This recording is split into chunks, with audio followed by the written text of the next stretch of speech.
Ghost devil ने आकी को पकड़ रखा था और यहाँ पर वो हिमेनो के साथ बिताए हुए पल याद करने लगता है। वो हिमेनो के साथ बैठकर खाना खा रहा था, तभी हिमेनो उसे सिगरेट ऑफर करती है। आकी बताता है कि वो अभी तक 18 साल का नहीं हुआ और हिमेनो उससे सिगरेट ले लेती है और शायद इसी सपने की वजह से यहाँ पर घोस्ट डेविल ने आकी को छोड़ दिया था। वो भी बिल्कुल हिमेनो की ही तरह आकी को यहाँ पर सिगरेट ऑफर कर देता है, जिसे आकी अपने हाथ में लेकर जलाने लगता है। इस सब के बाद आकी अपनी स्वॉर्ड निकालकर घोस्ट डेविल की छुट्टी कर देता है और ये देखकर सावाटारी काफी ज्यादा बौखलाने लगती है क्योंकि उसने उसका कंट्रोल खो दिया था। वो बाकी पर दूसरा हमला करने ही वाली थी, तभी उसके पीछे कोबिनी आ जाती है जो कि उसका खेल खत्म करना शुरू कर देती है। इन दोनों ने अब कोबिनी को पकड़ लिया था और दूसरी तरफ पावर और डेंजी लिफ्ट से ऊपर जा रहे थे। पावर अब एक ज़ॉम्बी का हाथ खाने लगती है जिसे देखकर डेंजी को काफी ज्यादा घिन आने लगती है। डेंजी पावर को रोकने की कोशिश करता है लेकिन पावर उसकी बात नहीं मानती और ये दोनों वहीं पर लड़ाई करने लगते हैं। तभी वहाँ पर 7th फ्लोर आ जाता है। 7th फ्लोर पर काफी सारे ज़ॉम्बीज मौजूद थे और पावर कहती है कि वो इन सभी का अकेले ही सामना कर सकती है। वो सारे के सारे ज़ॉम्बीज को अपनी तरफ बुलाने लगती है और एक एक कर उन सभी को काटने लगती है। उसे लग रहा था कि डेंजी भी उसी के पीछे आ रहा है, लेकिन डेंजी तो कब का 13th फ्लोर तक पहुंच जाता है।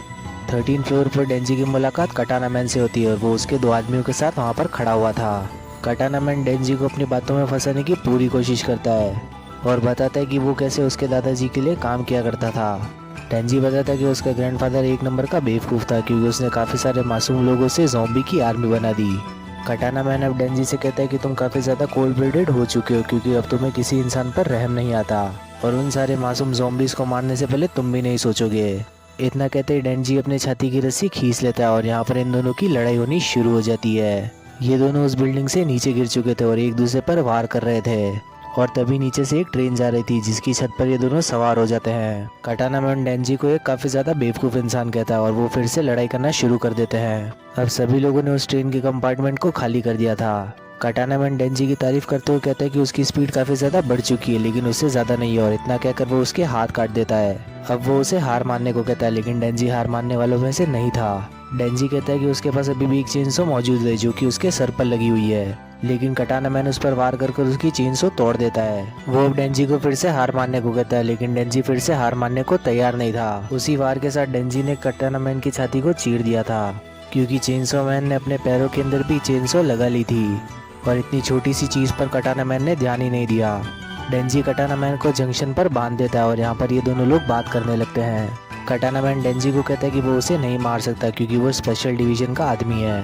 इन सभी लोगों को कटाना मैन को जिंदा ही पकड़ना होगा, लेकिन यहाँ डेंजी के मन में कुछ और ही चल रहा था। डेंजी बताता है कि उसे पकड़ने की जरूरत नहीं है क्योंकि वो उसे यहीं पर लात मार मार कर खत्म कर देगा। ये दोनों लोग यहाँ पर मिलकर बात ही कर रहे थे, तभी वहाँ से अकाई भी आ जाता है। अकाई बाकी के लोगों को रिपोर्ट कर देता है कि उन लोगों ने कटाना मैन को पकड़ लिया है।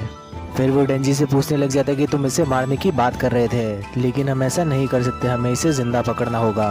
तभी डेंजी आकी को एक प्लान बताता है कि हमें इसे लात मार मार कर खत्म कर देना चाहिए। इतना सब कुछ सुनकर आकी यहाँ पर हिमेनो की बात याद करने लगता है और उसकी सिगरेट पीने लगता है। इसके बाद आकी डेंजी को कहता है कि कहीं ना कहीं उसकी बात सही है और ये दोनों लोग मिलकर कटाना मैन को काफी सारी लातें मारने लगते हैं और आकी का ये एटीट्यूड देखकर डेंजी काफी ज्यादा खुश हो चुका था। दूसरी तरफ माकीमा यहाँ पर अपने सुपीरियर से बात कर रही थी। वो बताती कि ये जो टेररिस्ट अटैक हुआ ये गन डेविल ने करवाया था और इस अटैक के अंदर सावाटारी और कटाना मैन मिले हुए थे।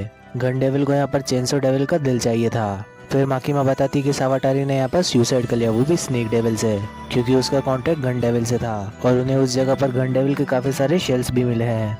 फिर हम देखते कि डेंजी और बाकी के लोग आराम से बैठकर डिनर कर रहे थे और आकी फाइनली हिमेनो की याद में वो सिगरेट जला ही लेता है और बालकनी में बैठकर पीने लगता है। डेंजी को यहाँ पर वही सपना आता है जो कि हमने फर्स्ट पार्ट में देखा था। डेंजी को वो सपना अक्सर आया करता था, लेकिन डेंजी हर समय उसके बारे में भूल जाया करता था। वो एक गेट की तरफ जा रहा था जहाँ पोचीटा उसे पुकार रहा था। पोचीटा डेंजी से कहता है कि उसे उस गेट को कभी नहीं खोलना चाहिए। ये सब के बाद हमें एक लड़की का सीन दिखाया जाता है और इसी सब के साथ ये लास्ट एपिसोड भी यहीं पर खत्म हो जाता है। तो अगर ये सीरीज का 2nd सीजन आता है तो वो आपको जल्दी मिलेगा इसी चैनल पर। तो वीडियो पसंद आई हो तो इसे करना लाइक और चैनल को करना सब्सक्राइब। मिलेंगे नेक्स्ट वीडियो में, तब तक के लिए बाय।